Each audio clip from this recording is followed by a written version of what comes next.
Council of the University of Johannesburg welcomes you to this graduation ceremony. Due to security reasons, you are requested not to leave the auditorium before the end of the proceedings. Please note that photos and videos must be taken from your seats. Please do not get up and walk around inside the auditorium. As soon as the procession leaves the auditorium, you are requested to rise and remain standing until the procession and guests of honor have left the auditorium. A kind yet important request. Please only applaud after the student's name has been read out, and only applaud until the student has been capped, in order to give other graduates the opportunity to have an audible readout of their names. Please also note that no whistles are allowed for applause, only clapping of hands and ululating. A final request. If you have a cell phone in your possession, please switch it off or put it on silent. Ladies and gentlemen, the procession will now enter the auditorium. You are requested to rise and remain standing until the members of the procession have taken their seats.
Sigitur juvenestus sumus, gaudiamus sigitur juvenestum sumus, post secundam juventutem, post molestam selectutem, nos habebitumus, nos habebitumus.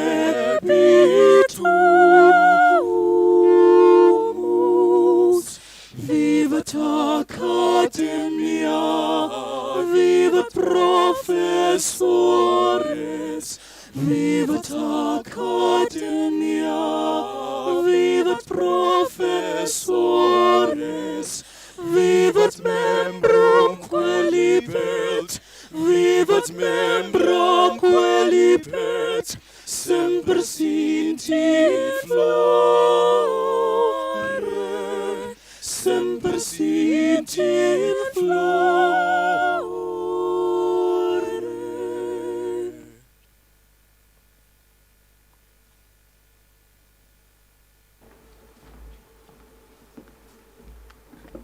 Dumelang. You don't sound happy to be here. Let's try again. Dumelang. Goeiedag, dames en heren. Goeiedag, dames en heren. That's better. Good day, ladies and gentlemen. Avusheni sanibonani. By virtue of the powers vested in me, I now constitute this meeting as a lawful congregation of the University of Johannesburg. You may please be seated.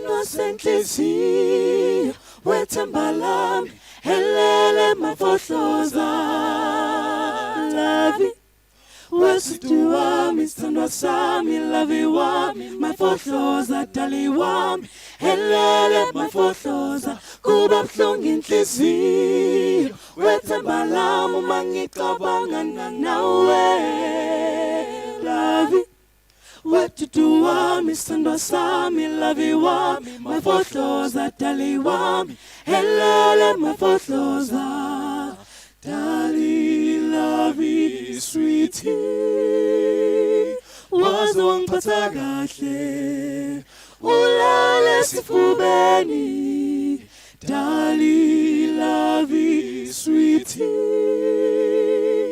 waze wangiphatha kahle ulale sifubeni elele mama njengengane encane wangibamba kwamancane wangibambele duze bese sithandwa sami segoli mama ezola stimela samsasezola wangibeke sifubeni we mama elele mama njengengane encane wangibamba kwamancane wangibambele duze bese sithandwa sami segoli mama ezola stimela samsasezola wangibeke sifubeni we mama helele mama njengengane encane love you sweetie love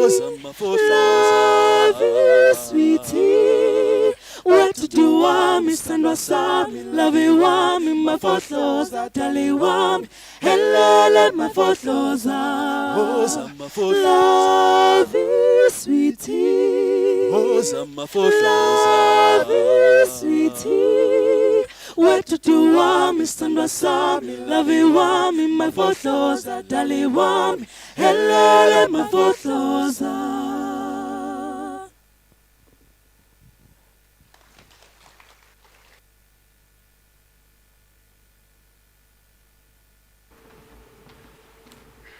I think that the UJ choir deserves another round of applause.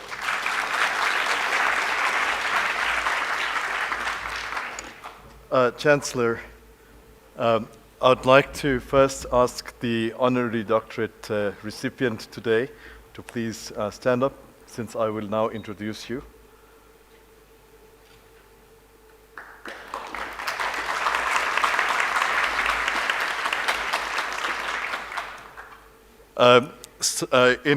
In his 2001 novel By the Sea, Nobel Prize winner Professor Abdulrazak Gurnah wrote, and I quote, "In their books I read unflattering accounts of my history, and because they were unflattering, they seemed truer than the stories we told ourselves.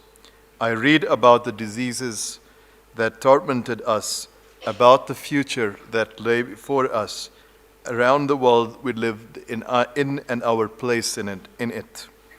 It was as if they had remade us, and in ways that we no longer had any recourse but to accept, so complete and well-fitting was the story they told about us. I don't suppose the story was told cynically, because I think they believed it too." End of quote.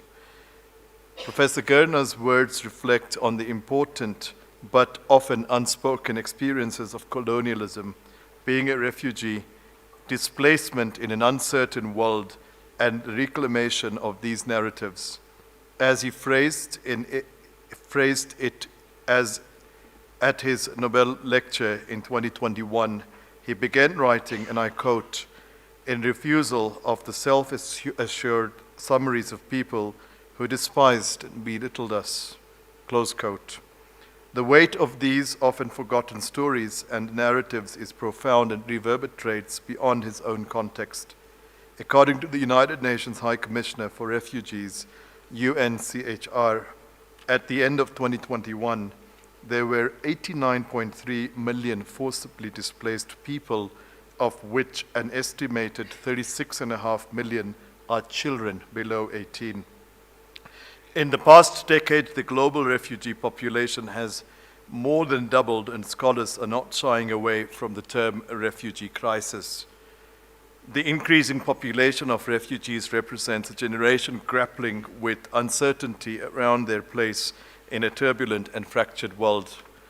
Professor Gurnah, who was awarded the Nobel Prize for Literature in October last year for his, and I quote, uncompromising and compassionate penetration of the effects of colonialism and the fate of the refugee in the gulf between cultures and continents, speaks out only to this experience but challenges the dominating Western narratives.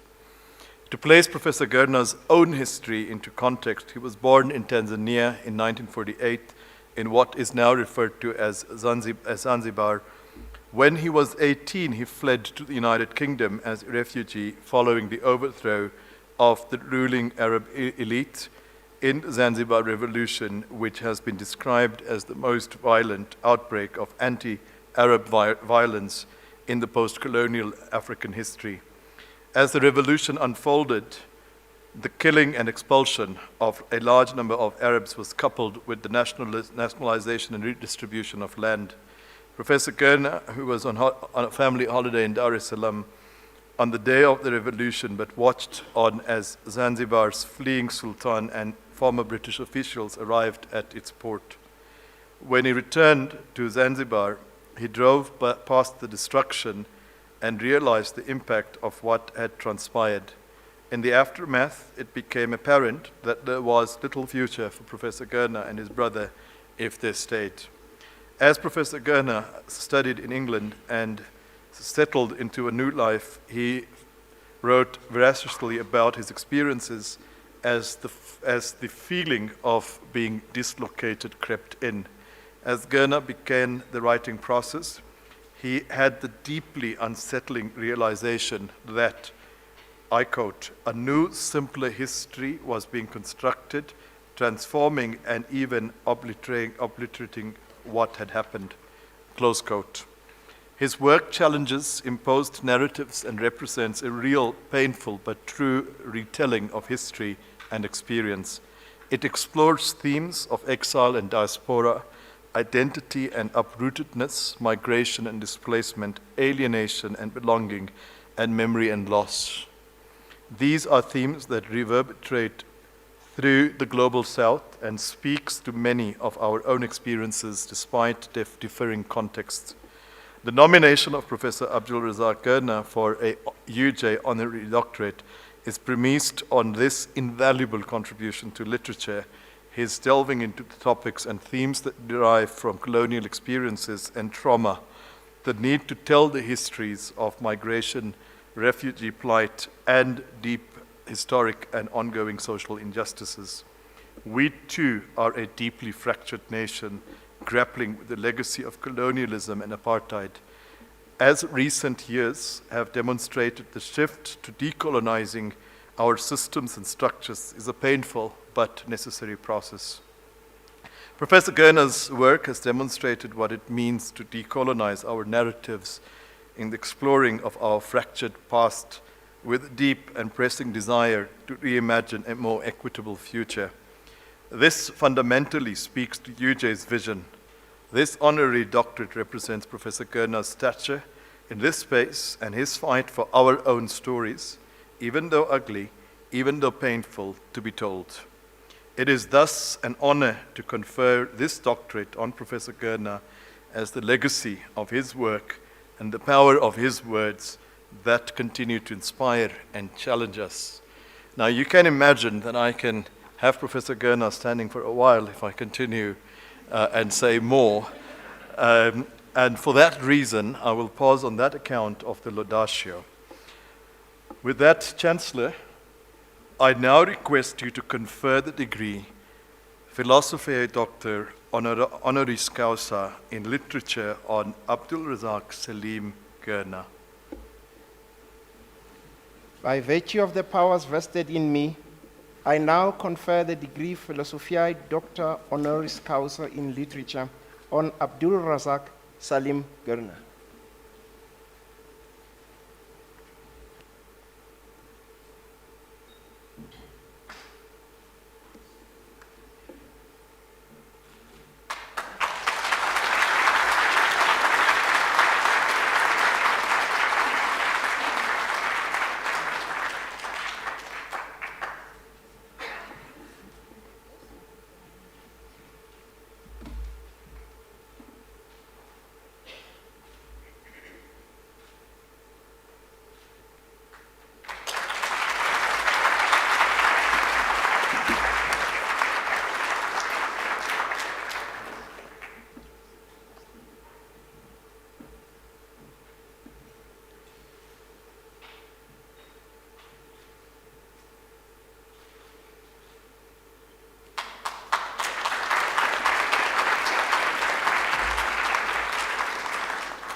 I will now invite Professor Gurnah to deliver a short speech. Professor Gurnah, let's give him another round of applause.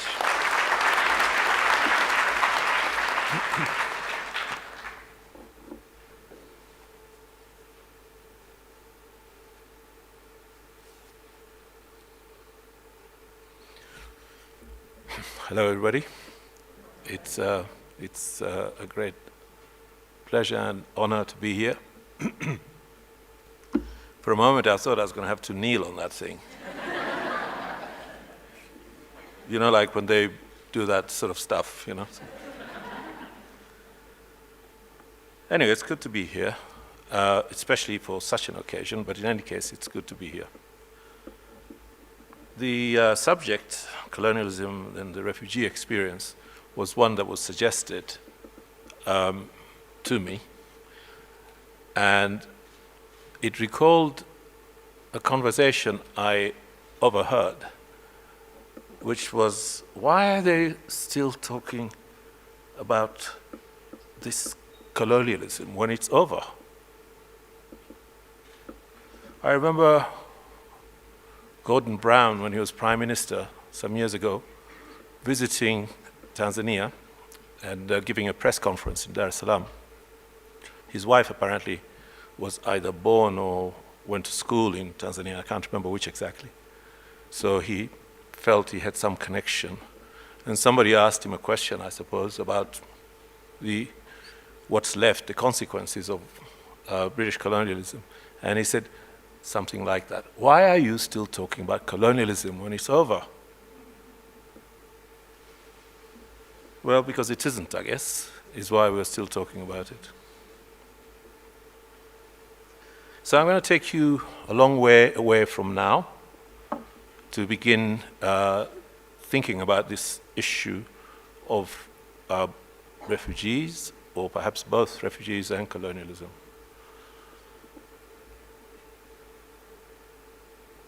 I'm going to take you to Othello.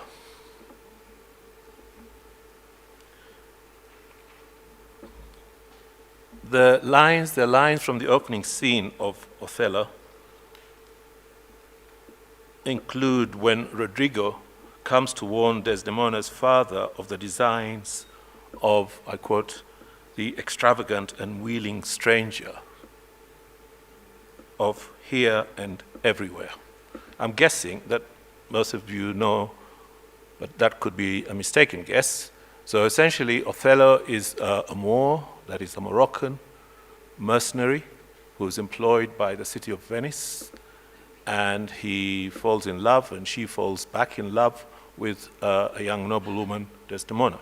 So Rodrigo, who is rather jealous of this, is speaking to Desdemona's father and warning him about this extravagant and wheeling stranger of here and everywhere. So think about that, of here and everywhere, not of somewhere. Rodrigo at this moment is not concerned about specifying the origin of the Moor, but rather of rendering the idea of his origin as diffuse and vagrant.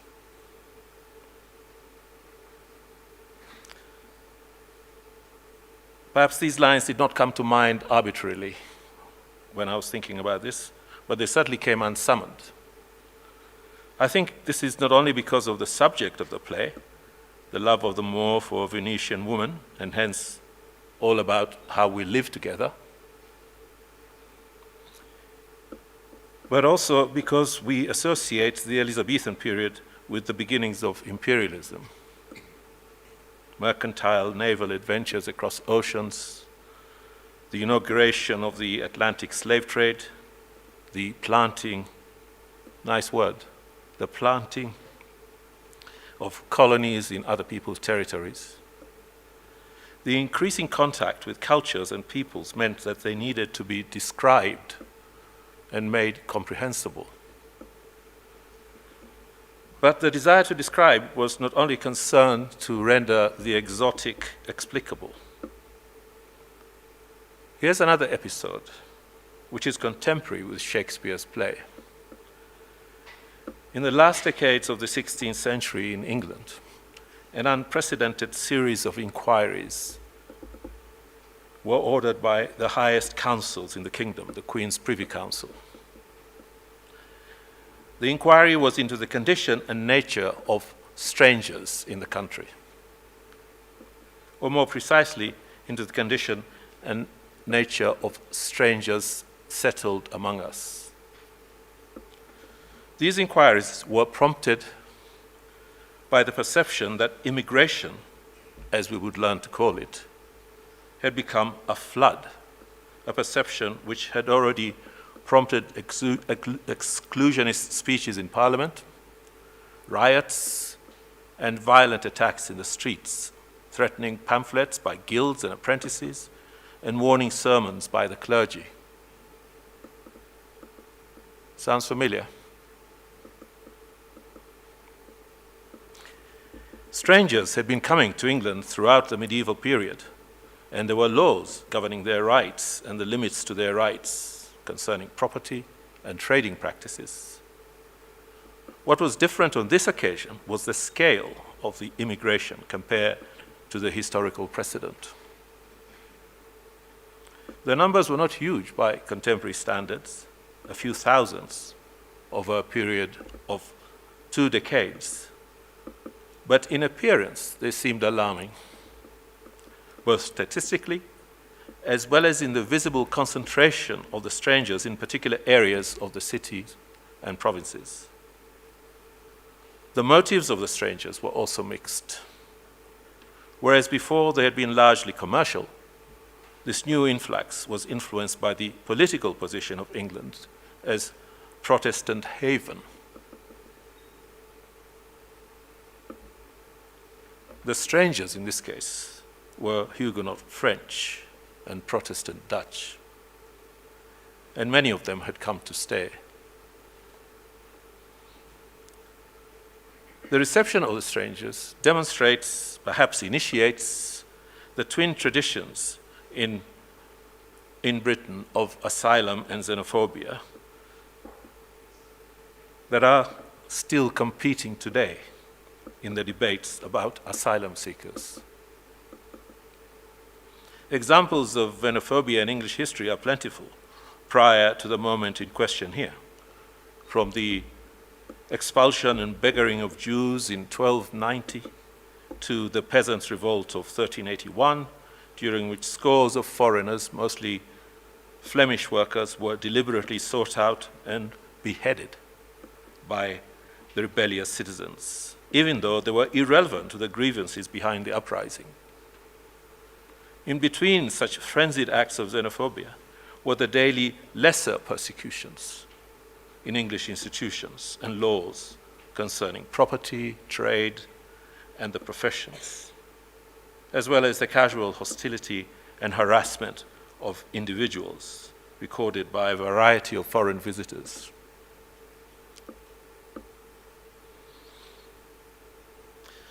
The examples are too numerous to cite here in full, but they included a record kept by a retinue of the Bohemian Baron Leo of Rosmetal in the 1460s, which found the English inimical to strangers, or the remarks of Venetian ambassador to England at the end of the 15th century, who noted that the English were great lovers of themselves and thought that there was no people to equal them and no other world but England.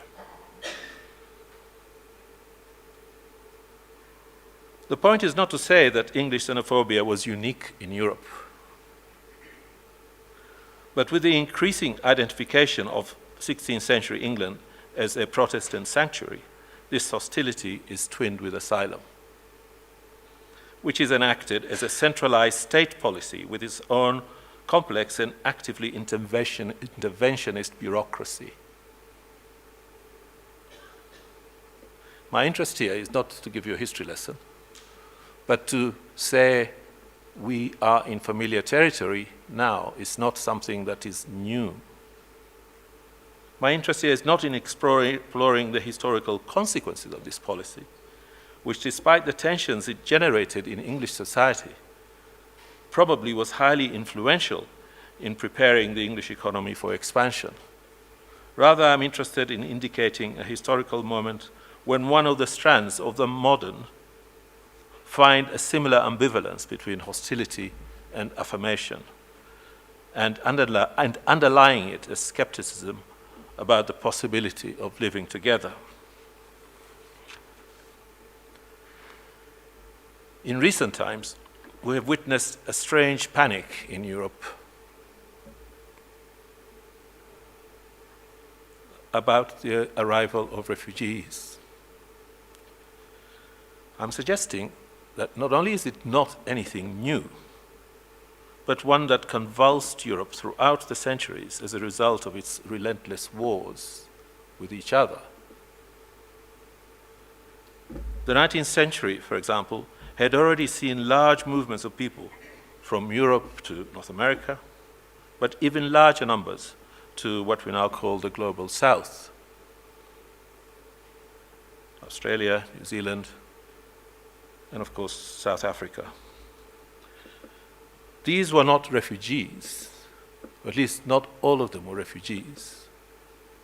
Some were, particularly those who were escaping the almost continuous persecution of Jewish people in Russia.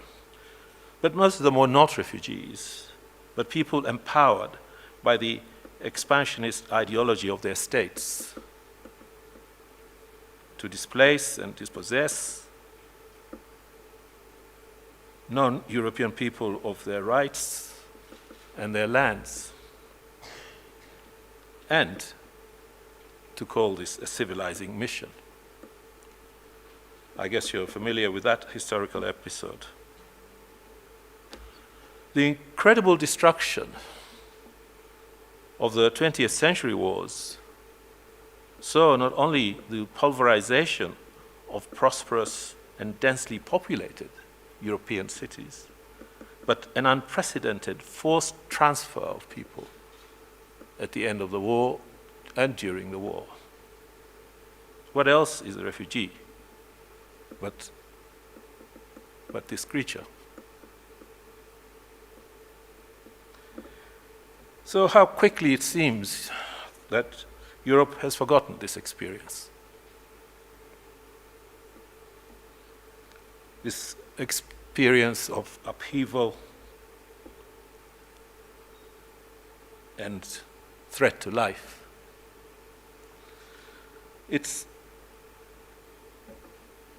As it contemplates the arrival of Kurdish people, of Iraqis, of Syrians, just to name that group, all of them fleeing for their lives from wars which were instigated by national power anxieties and the habitual hubris of the well-armed.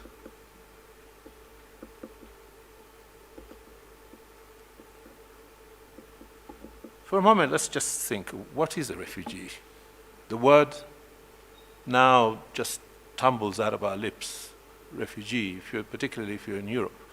Refugees, etc., asylum seekers, refugees, the two apparently seem to be interchangeable, and they seem to mean something amorphous almost, somehow indicated by their complexion or their religion or something like that. But what is a refugee? And how different is the refugee from the asylum seeker? Do we want to press this distinction? I think it's important. I think of the refugee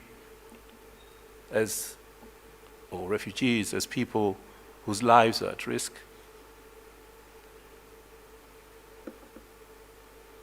Perhaps as a result of war, perhaps as a result of persecution, or perhaps as a result of deprivation of a different kind. But their lives are at risk. And it seems to me that there is an obligation to offer hospitality to people whose lives are at risk. Is that the same thing as the reckless, brave young people that you see risking their lives to cross the Mediterranean or to cross the English Channel because they want a better life, they want a more prosperous life? No, I don't think it is the same. But of course, it doesn't mean that it is therefore unworthy to desire to prosper or to desire for a better life. Nor does it mean that they are not living deprived and difficult lives. Is one more deserving than the other? I would say possibly, in the sense that, as I've suggested, the refugee, in the term that I'm using, it's an annoying fly here, I'm afraid, wants to eat my few words. The refugee, I think, obliges us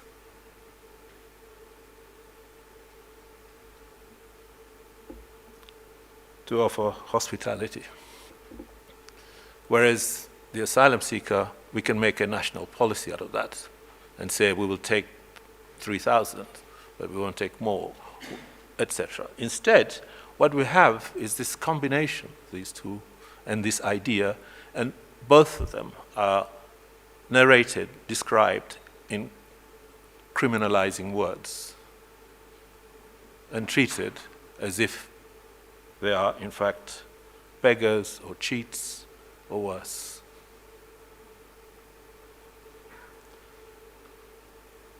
I would like to suggest that we begin to think about the human obligation in this phenomenon. And that when we speak about this phenomenon, we should perhaps remind ourselves of the North American experience as well, not just think only in terms of Europe.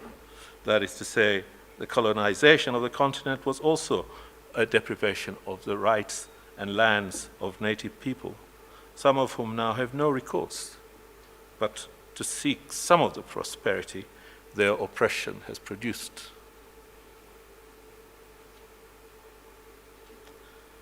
These, in short, are all consequences of colonization. The territorial colonialism we're familiar with, and the modern imperialism which seeks global control in some paranoid anxiety for its safety, these are the sources both of the disruption and of the wars that are taking place in the Middle East as a result of map making that was for the convenience of imperial powers in Somalia, in DRC, etc. So to say the connection between colonialism and refugees seems to me to be perfectly and firmly linked.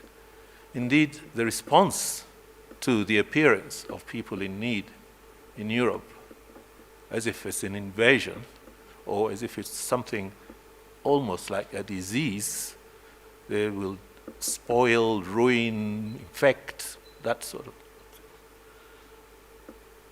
is the most inhumane narrative in our midst. It's not surprising, to finish on a bright note, it's not surprising that the countries that have shown most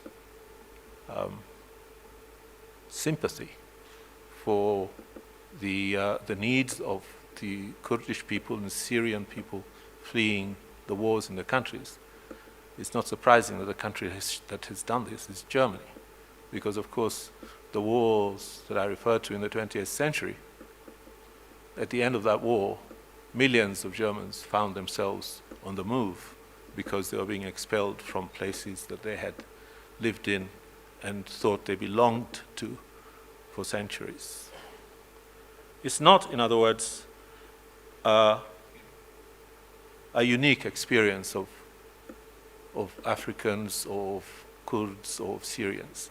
And if we keep reminding ourselves that this is something we've lived through for centuries and will live through again, then perhaps the need to act humanely will feel stronger. Thank you very much.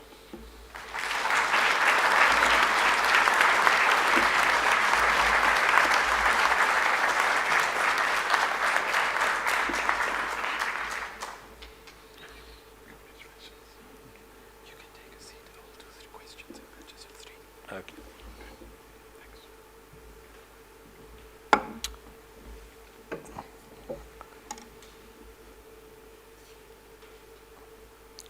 I think that Professor Gurnah deserves another round of applause for that amazing, for that amazing.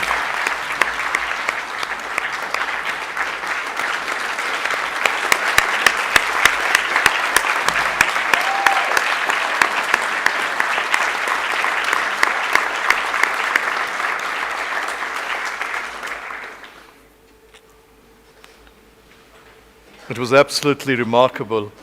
As you were speaking and in the pauses that you took us through such deep journeys of what not only you have experienced, but you have written and we have read about, and so it's deeply appreciated. We are doing something that we don't always do at our graduation ceremonies, where we would in fact be taking some questions from the audience, and we will be taking questions in batches of 3. So I am counting on you to have some thoughts. I know that a number of you that are here, you have read Professor Gurnah's work. And so some questions from the audience. And as you present, maybe just say who you are, and so that we can keep track of that as well. Please, go ahead. There is a microphone that will move in the venue as well.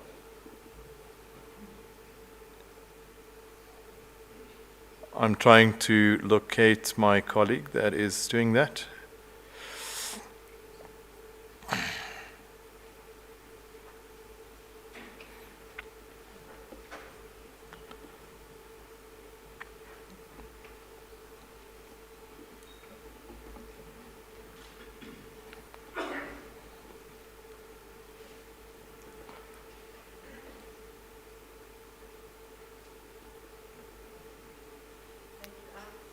Brett van Sale.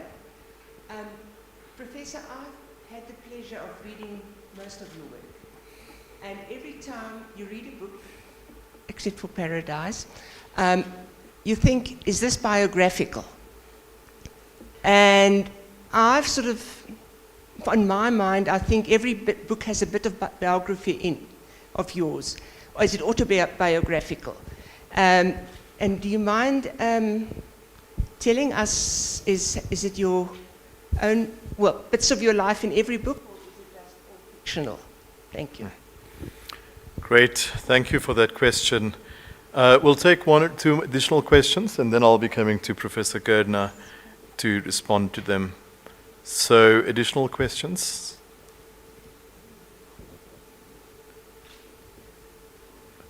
Any questions? There are none. I'm very surprised. If you have any comments that you would like to make in terms of your own reflections. There is a hand at the back that's rising. It's not always an opportunity to have questions to a Nobel laureate, so we do really see this as a very special moment. Thank you very much, and thank you for allowing us to be part of this journey. Professor Gurnah, I'd like to just ask you, you're an academic, but storytelling is your medium. We have a lot of problems in the world, as you've already expressed, and how do you see storytelling evolving to become a bigger part of the journey to capture people's stories, because that is where the truth lies, in story actually, rather than in the political rhetoric that we see from day to day. How can we maximize the use of story and storytelling to start to address some of these very serious problems we have? Thank you. Thank you. Any further questions? Okay, we'll give you a moment to think about some more questions. Oh, there's a question over there. Yes.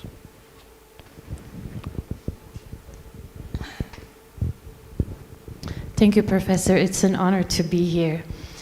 I just wanted to ask, what is at stake in differentiating the refugee from maybe the economic migrant in a moment where I'm thinking, for example, about Italy funding the slave trade in Libya and training the Libyan military, and what has happened to black people in Libyan prisons? They might not be, of course, the Italian state, for example, refuses the label of refugee more broadly for black people, regardless of where they're coming from. But many might not be coming necessarily from war-torn countries, but they are trapped in the ongoing legacies of colonialism and neocolonialism. So what is at stake in that differentiation? Doesn't it also obscure the ways in which white supremacy continues to create dispossession? Thank you. Right, thank you for that question. So I'll now invite Professor Gurnah to respond to these questions. And we'd be taking another round of questions as well, so you are welcome to think of some more questions. So Professor Gurnah, you can come over here, or you can use the microphone.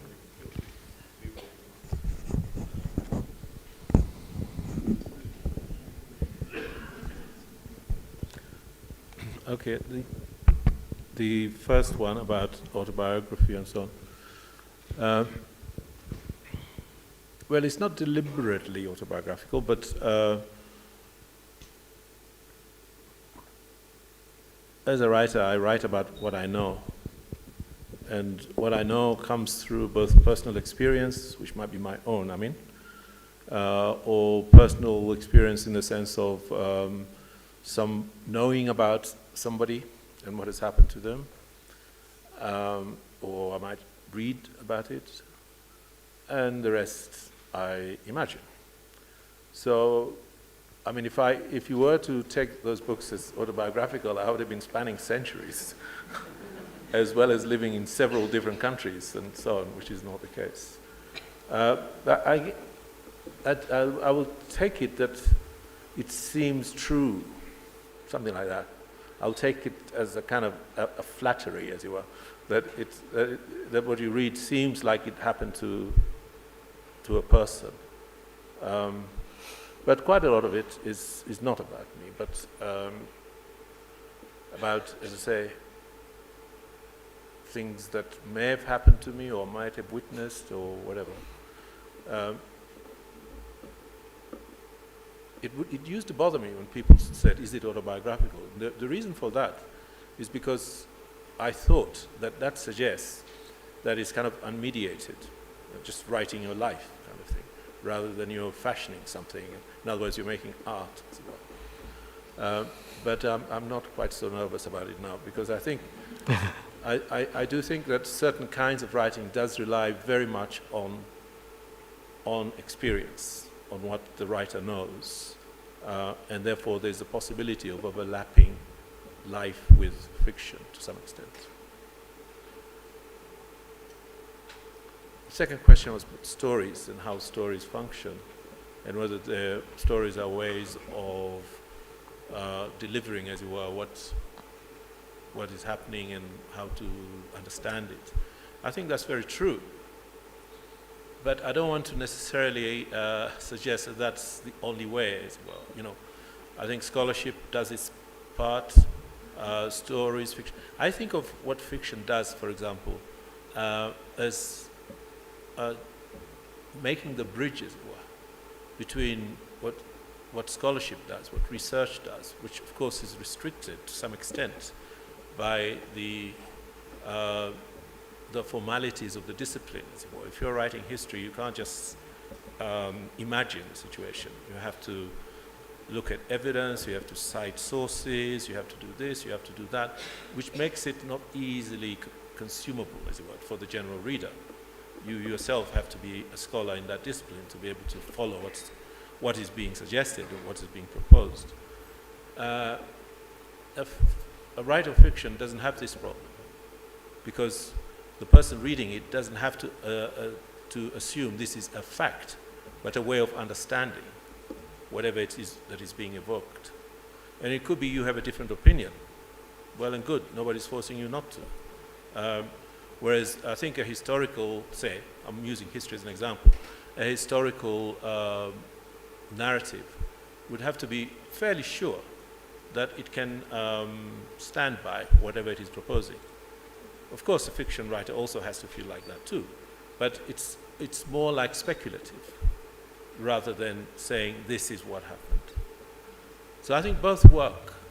I think stories perhaps more fully express a kind of a worldview, as well, how people think, how they see the world, not in a scholarly way, but how they understand the world. And sometimes when you hear people telling stories, you know a lot of it is rubbish. Because if you do know something in actual detail about that, you might say, no, actually it's not like that. But nonetheless, what it expresses is how those people there understand the world they live in. So I think stories are important, even if at times they can be dangerous, because if they're bad stories, then they also can become the vehicle through which oppression occurs. So the stories are not always, as well, on the right side in the sense of where we stand. There might be stories about us that don't like us. Yeah. What is the point of distinguishing between what I have described as refugees, and I didn't use the term economic migrant, and those who are in a more elective way, choosing or trying to get to a better life, which I don't see as in any sense immoral or improper or wrong. What I'm suggesting is that when people's lives are at risk, there is an obligation to be hospitable. When you see these boatloads of people, families, trying to cross from Turkey to Greece and then being treated as if they're criminals, I don't think that is hospitality. On the other hand, one of the reasons why so many of the young people who are trying to get to Europe in order to improve their lives, one of the reasons they have to risk their lives is because European countries place such obstacles in front of them, which is a different thing, I think, from seeing people escaping and risking their lives because otherwise they would die from where they are, and saying, no, we are not going to help you. I'm saying in the one sense, there is an obligation, which is human. In the other sense, there has to be justice, which is perhaps a different thing. In the case of the families fleeing war and risk of their lives, you don't say to them, which party did you belong to? Who did you support? Their lives are at risk. First, you give them safety, feed them, and then decide what it is that will be done with them. So it's to say, don't lose the meaning of the word or the condition of being a refugee. No recourse. There is no other option but to seek a place of safety.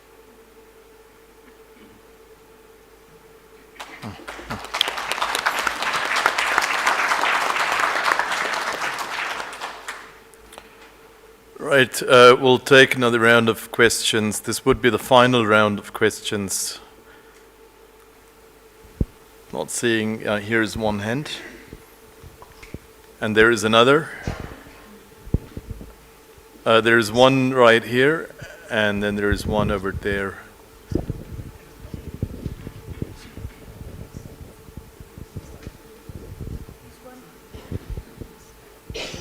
Can we start with this particular question? I can't see my colleague with the microphone. Okay. Oh, there you go. Okay. Okay. Yep. Thank you, Prof. Sina. Thank you, Program Director.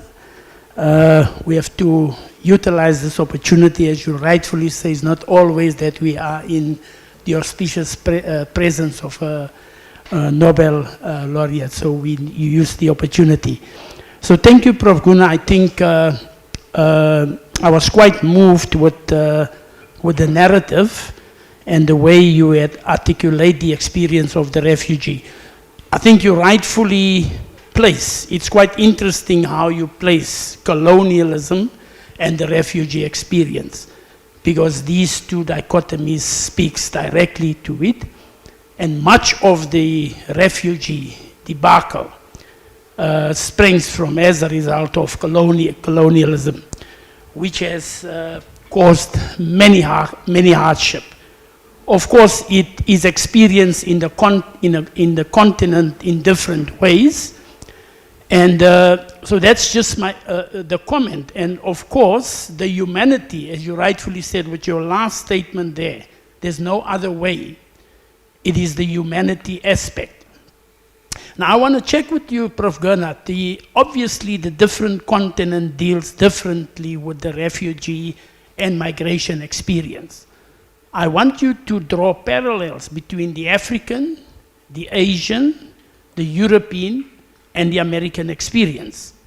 Now, it's quite interesting that we have the American midterms as we speak, and the issue of migration and refugee experience is prevalent, even in the USA, and it's a topical issue. In fact, it's also one of the determining factors of this midterms, as well as 2024.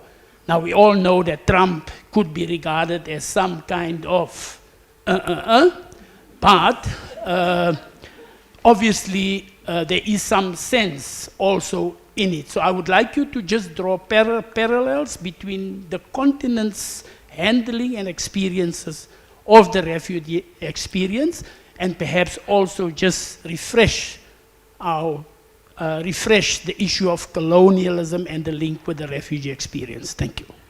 Great. Given the length of that question, I think I'll ask Professor Gurnah to respond to that. And then maybe my colleague who's doing the Q&A, there's the question right here, so you can come over here while you also think about shortening your next question. Professor Gurnah, over to you. Well, it's interesting to raise the issue of how different reception of refugees has been, or is rather, across continents, or you might even say over history.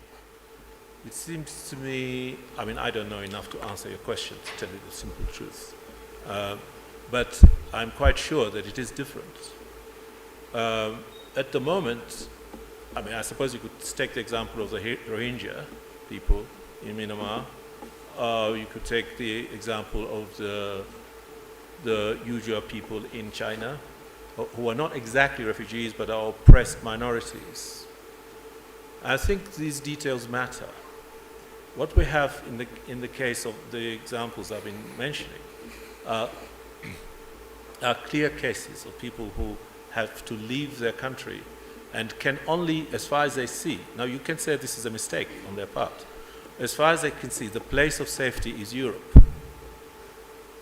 Now it could be that this is a mistake, but that's neither here nor there. They're there, if you see what I mean. If one of the largest hosts of refugees has been Turkey, for example, which has absorbed millions of those Syrians and Kurdish people.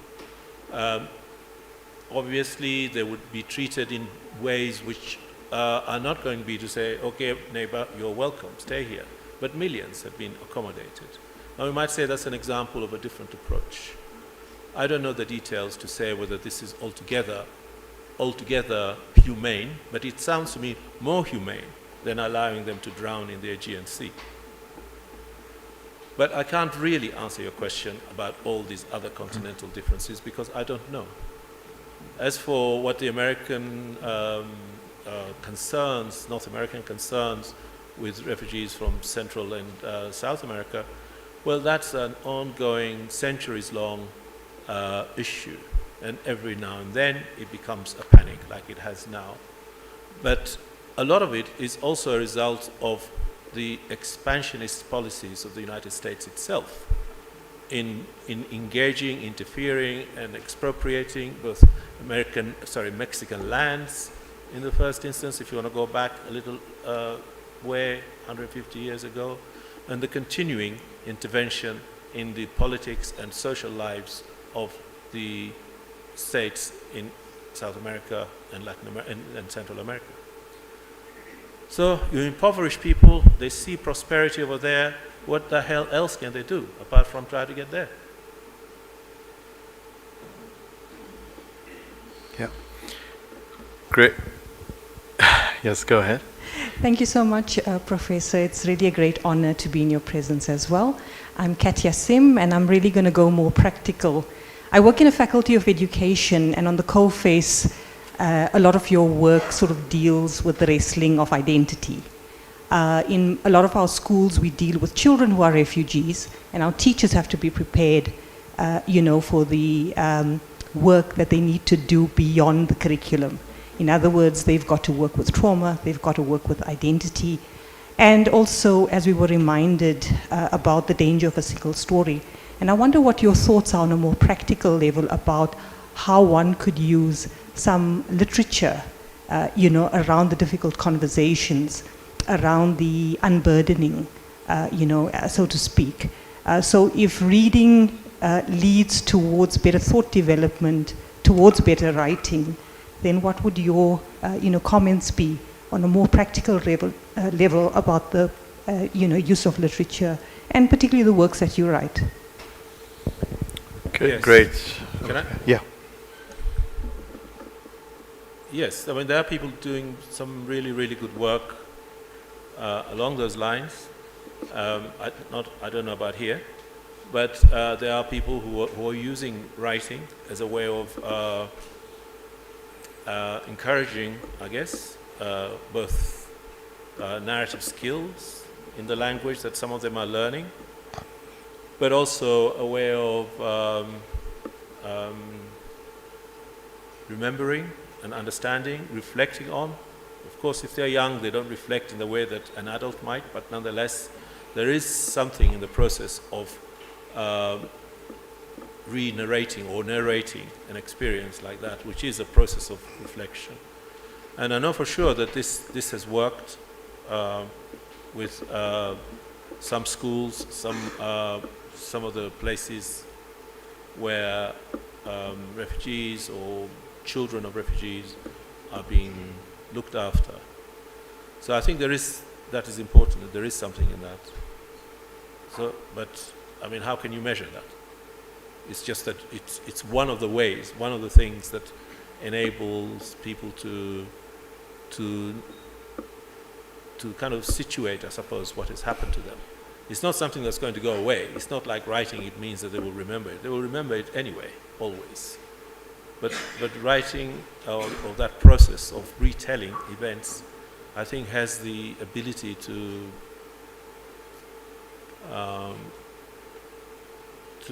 maybe take some of the poison out of it.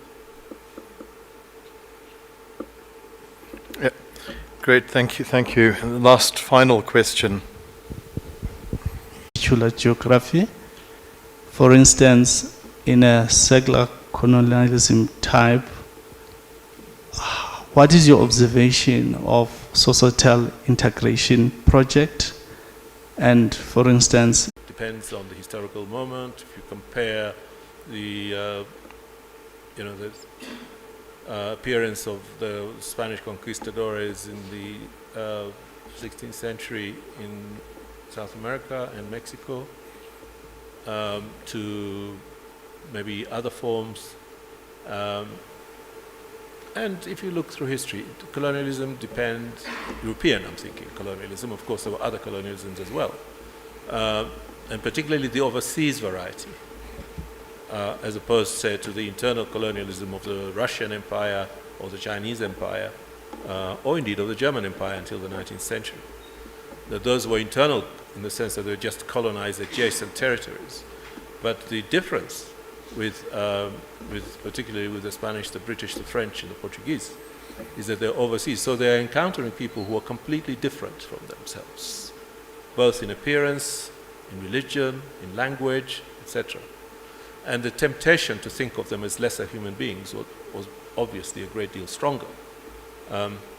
Although, again, this is why I'm saying it's different, because at times they were not strong enough to be coercive. And so they had to do different kinds of negotiations until they were strong enough.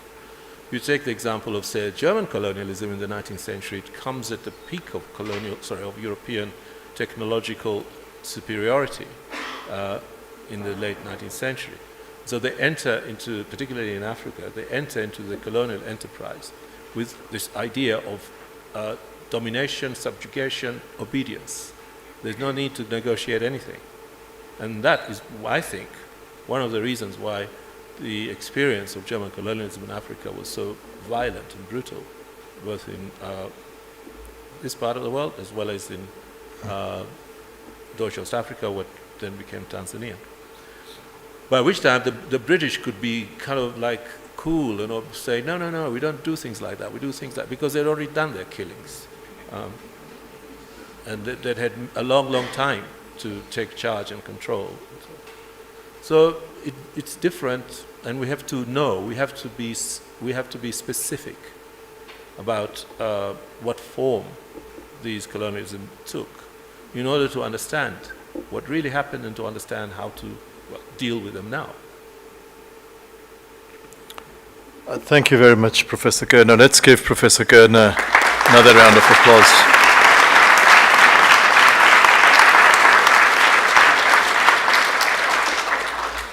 That actually brings us to the end of the Q&A, and there is so much that you give to us to reflect and to learn in your readings, in your presentation, and the inspiration that you leave with us. Thank you.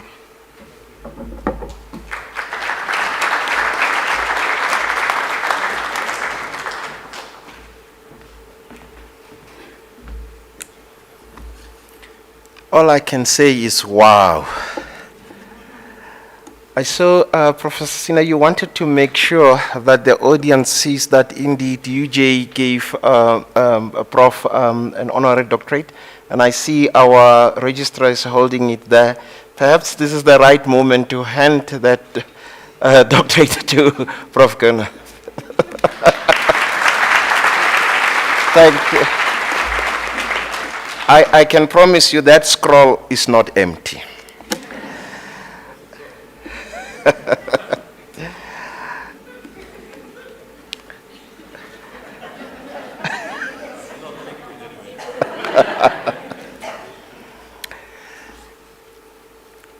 Not so very long ago, the earth numbered 2,000 million inhabitants, 500 million men and 1,500 million natives.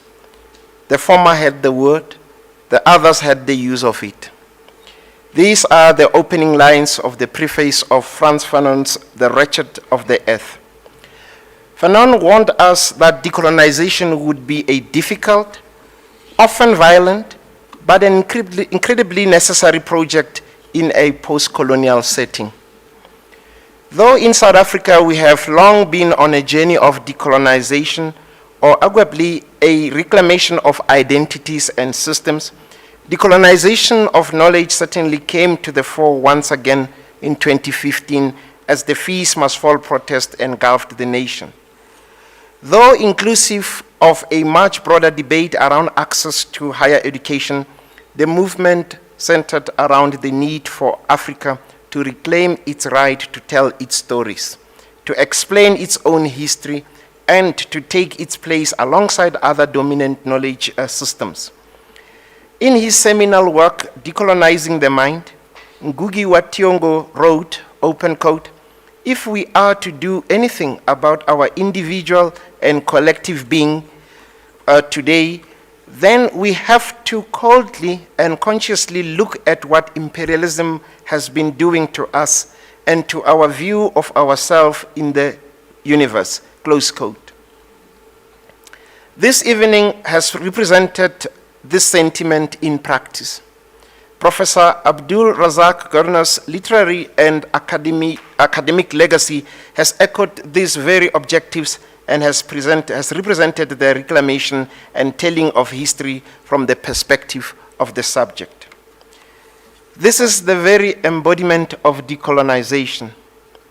His work, ladies and gentlemen, reminds us that our identities, histories, and experiences are complex and multidimensional. As he phrased it in his Nobel lecture in November last year, open quote, "I believe that writing also has to show what can be otherwise, what it is that the hard domineering eye cannot see, what makes people, apparently small in stature, feel assured in themselves regardless of the disdain of others." So I found it necessary to write about that as well, and to do so truthfully, so that both the ugliness and the virtue come through, and the human being appears out of the simplification and stereotype. When that works, a kind of beauty comes out of it, close quote.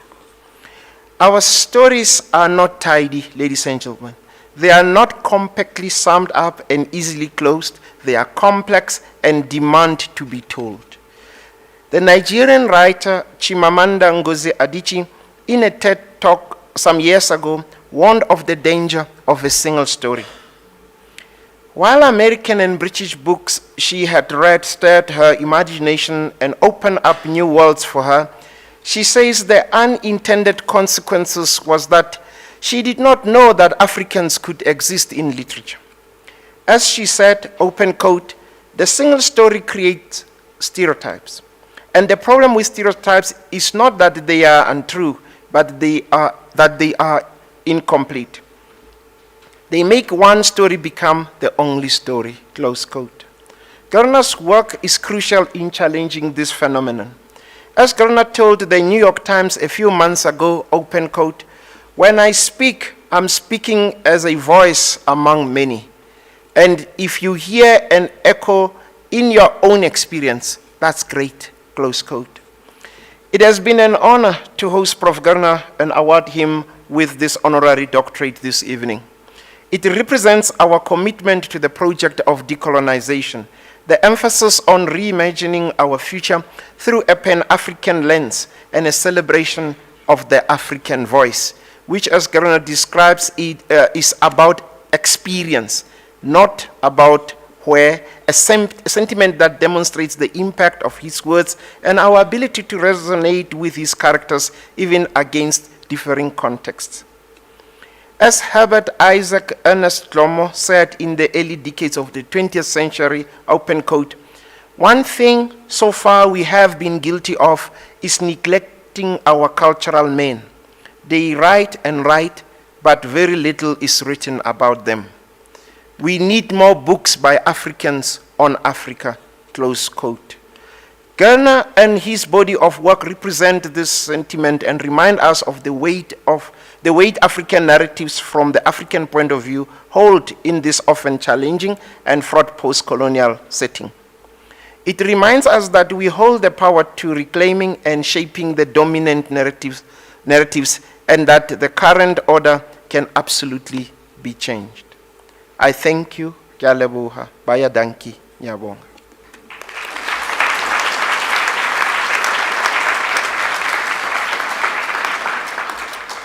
You are requested to stand for the singing of the national anthem, the words of which can be found on the last page of the program.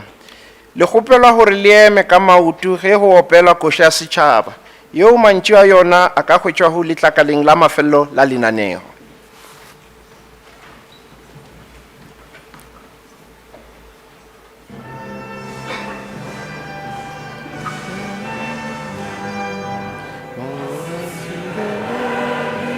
Africa.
Honored guests, we have reached the end of the formal proceedings for today.